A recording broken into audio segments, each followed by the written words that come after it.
everyone. In this video, I'm going to show you how to use path exploration in Google Analytics 4 to check how users move through your site, and most importantly, where they drop off before converting. We'll use Google Merchandise Store demo data so you can follow along even without your own GA4 setup. Let's begin. You can Google keywords such as Google Merchandise Store GA demo data, and the first result should be this article from the Google support website, and click into it, and then click the access demo account or scroll down the page. We see two demo accounts, one for the Google Merchandise Store website, and the other one, if you're interested in mobile app, there's a flooded example. So we just need to click on the Google Merchandise Store, and if you have a Google account, after logging in, you should be able to see this. It used to show the Google Merchandise Store here, but in recent years, it's not showing, but it's okay. We can see that it has a decent amount of traffic because it's from an actual real-time e-commerce store that's selling Google merchandise, such as a YouTube logo t-shirt or a Chrome logo drinking cup. So in GA4, let's take a look at the left-hand side navigation panel. So this is the home. I give you high-level stats, and the report shows acquisition, engagement, monetization. And the Explore is where advanced tools like path exploration or funnel exploration live. And finally, the advertising connects you to campaigns. And in the end, in the very bottom, you have the gear, shows the admin. This is where you configure your properties and give user permissions. So let's go to Explore, and here we can click the path exploration template or click the blank and choose the path exploration. So when path exploration template open up, we see three areas. The variable panel contains the date by default. The date range is last 28 days, but you can change it to a different date and apply it, and it would reflect accordingly. And this section also has dimensions, segments, and metrics, and we'll use some of them later in the video. The second area is the tab settings, and here we see segments. We can use breakdowns and different values and filters, and we'll talk about that shortly. And then to the very right hand side, this is the canvas area that shows you the visualization. So we have some defaults to begin, but I want to show you how we can create a forward path and a reverse path from the beginning. So we can click on this button over here. It says start over. And so here we see a starting point or ending point. So this is when you want to see some page and what are the pages following that. So where visitors go after this page or event. And the ending point is when you have usually a conversion goal in mind, such as a thank you page after submitting the order. You want to track back to see how the users get to the conversion. So you looking to the previous page reversely. So let's begin with the starting point. We click on the starting point here. To job or select a note, we have a few options. We can select event name or page title and screen name. This to this website is the same thing. Or you can choose the URL, which is page path and screen class. So for this example, we're going to choose the session start, which is a common event name. So we're going to click on session start. So automatically that will be the first step. And it will also show the second step as well, some of the page views. Well, the GA shows the event count. Those numbers are event count as the metrics. So if we want to see unique users, we can change to active users. So how we do it is that in the tab settings over here, we're gonna delete the event counts and pull the active user from under the metrics to the values.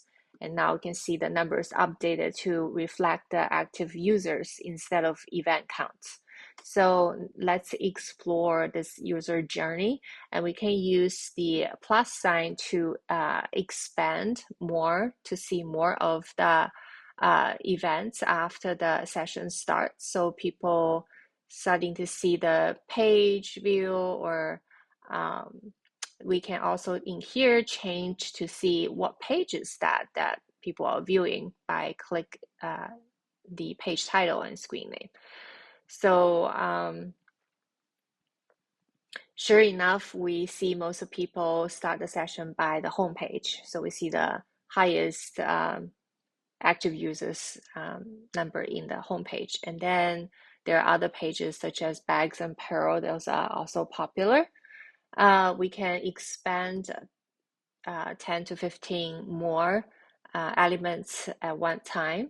In here, we can see that there are bags and apparel and some popular pages such as YouTube or Android products. And let's follow one specific path. So under home, let's see where people go after home. And we notice that there's a no set category here. If we want to remove that, we can click on the pen icon and uncheck this not set category. And then the most popular page after home page is the apparel. So we can click on apparel. And then we can click on, for example, we can see more of the products under apparel. There are men's unisex and some products, Newbury sweatshirts, and we can see, let's click on the sale page. And notice that as I click on this kind of like a funnel, and number of the users will keep reducing.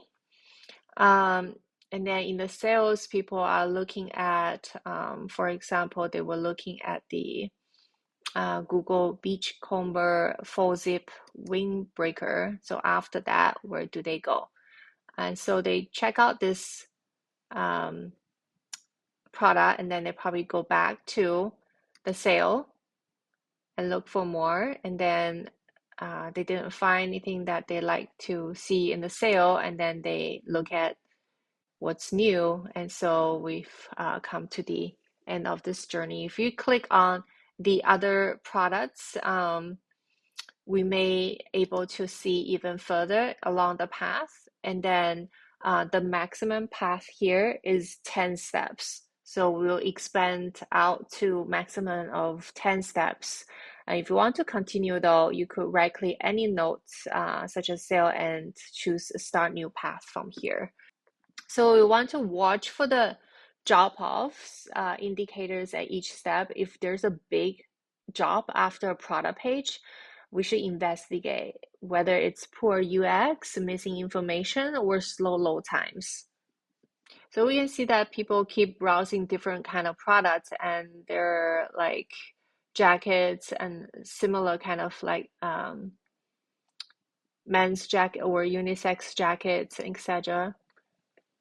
And here we have come to the total of 10 steps from the starting point to step 9, total 10. First, let's apply a breakdown. So in the variables panel, we can drag the device category into the breakdown session. So now if we mouse over a data, we can see that it's breaking down by device category, by desktop, mobile, tablet, and smart TV in each one of them. That's why it took a while to load. And next is we can apply a filter.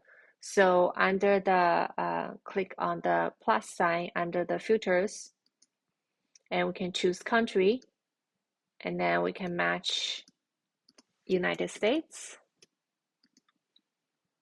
And then we can hit apply. So now the path refreshes. Now we're analyzing only US users segmented by device. So this is where the patterns emerge. So now let's reverse the journey. We'll start from a conversion related event. So go to the endpoint and enter the event name.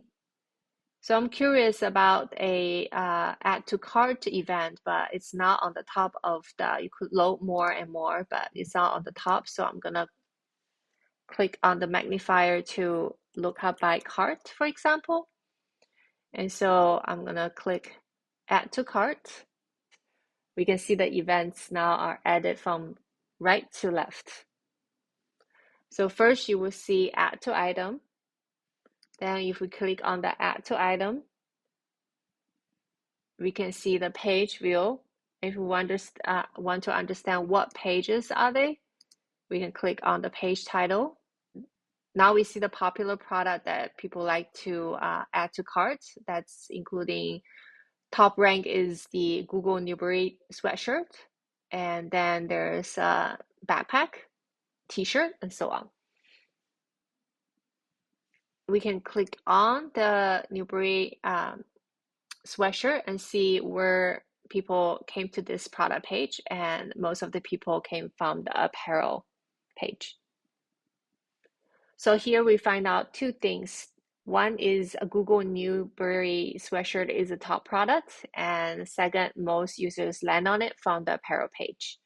Now you're seeing which content directly lead to conversions, and this is very powerful. Let's say the users are dropping off after the cart page. You may need to improve load time or add trust elements like reviews or badges, or simply forms or reduce distractions. Each path tells us a story, so we should use it to fix friction and boost flow. So this is how you master the path exploration in GA4.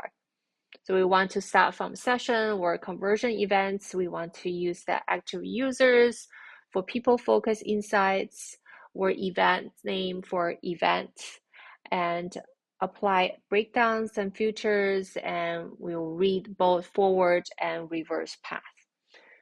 Hope this helps.